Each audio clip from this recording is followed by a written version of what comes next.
कक्षा 7 के सूर्योदय को नमस्कार।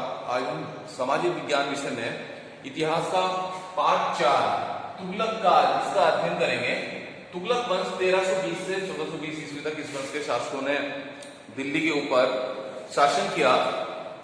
अलाउद्दीन खिलजी की मृत्यु के पश्चात उसका जो पुत्र थे, उत्तराधिकारी थे, वो कमजोर साबित हुए। इसी का फायदा उठाकर उसी के एक सेनापति गियासुद्दीन तुगलक ने उसे राजगद्दी से हटाकर दिल्ली में तुगलक वंश की स्थापना की।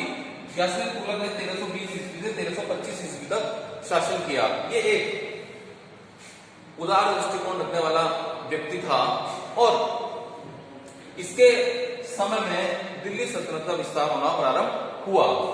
इसकी मृत्यु एक लकड़ी के महल में दबने से हुई। ऐसा माना जाता है कि जो इसका पुत्र था मोहम्मद बिन तुगलक, उसी ने एक षड्यंत्र रच के अपने पिता को उस महल में भिजवाया और उसे गिरवा दिया।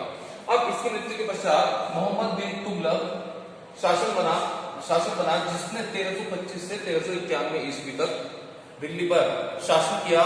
इसे एक विवादित शासन भी कहा जाता है। ये सल्तनत काल के शासकों में सर्वाधिक पढ़ा लिखा विद्वान शासक था, लेकिन इसने अपने जीवन में बहुत से ऐसे कार्य किए जिससे जनता को बहुत अधिक कष्ट उठाने पड़े और इसकी वो योजनाएं जो इसने बनाई वो बिल्कुल विफल हुई। इसकी कुछ योजनाओं को मैं आपको बताता हूँ। पहला, 2 आप में कर वृद्धि। गंगा और यमुना के बीच में एक ऐसा समृद्ध क्षेत्र था जो बहुत अधिक उपजाऊ था, जहां पर बहुत अधिक धन ये फसल पैदा होती थी। ये इलाका था और इस इलाके में इसने उस समय कर में वृद्धि कर दी जब उस पूरे इलाके में अकाल पड़ा हुआ था, फसल का उत्पादन नहीं हो पाया था। इसकी इस योजना की वजह से जनता को बहुत अधिक कष्टों का सामना करना पड़ा और अंत में इसकी योजना पूरी तरह विफल हुई और इसे अपनी जो कर वृद्धि थी वो वापस लेनी पड़ी क्योंकि जनता ने विद्रोह करना प्रारंभ कर दिया। इसके बाद दूसरा इसका प्रमुख कार्य था, इसने 1327 ईस्वी में अपनी राजधानी दिल्ली से देवगिरी परिवर्तित की।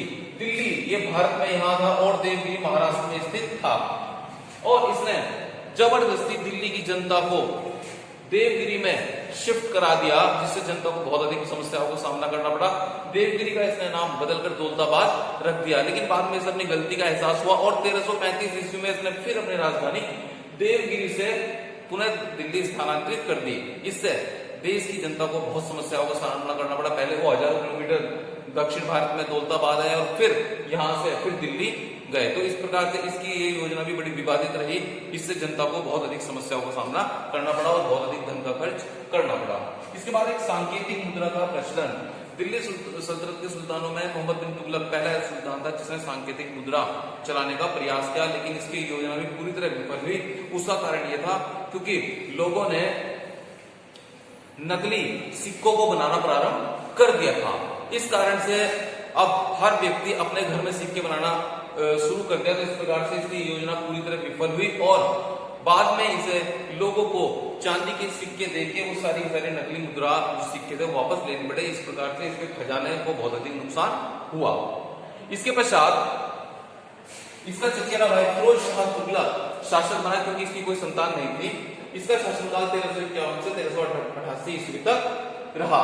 इसने लोकहित में बहुत सारे कार्य किए, जैसे सराय बनवाना। जो पहले मुसाफिर यात्रा करते थे तो रास्ते में उनके आराम के लिए उसने सराय बनवाए, सड़कों के किनारे पेड़ लगवाए, उसने सड़कों का निर्माण कराया, तालाब बनवाए जिससे कि लोगों को पानी की सुविधाएं उपलब्ध हो सके, अस्पताल बनवाए जिसमें लोगों का फ्री मुफ्त इलाज हो सके, पुल बनवाए नदी के ऊपर जिससे कि लोगों को आना जाना सुलभ हो सके, कुएं बनवाए। इसने एक दीवाने खैरात विभाग स्थापित किया जो उन गरीब मुस्लिम महिलाओं को, लड़कियों की सहायता करते थे, उनकी ब्याह शादी करते थे, उनकी आवश्यकताओं की पूर्ति करते थे। उसमें पैसा उपलब्ध उन्हें कराया जाता था। यह दिल्ली सुल्तानत का पहला सुल्तान था जिसने रोजगार कार्यालय स्थापित किया और उसने व्यक्ति की योग्यता के आधार पर उन्हें रोजगार देने का निश्चय किया। तो इस प्रकार से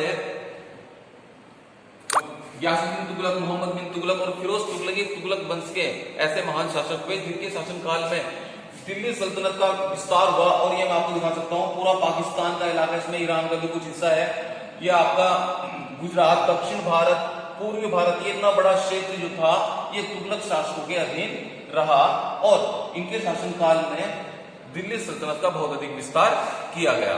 आपको आज के पार्ट में सिर्फ इतना ही, और इसकी से संबंधित जो चैप्टर है उसके जो क्वेश्चन आंसर है उसकी पीडीएफ भी आपको अभी इसी के साथ भेज दी जाएगी। धन्यवाद।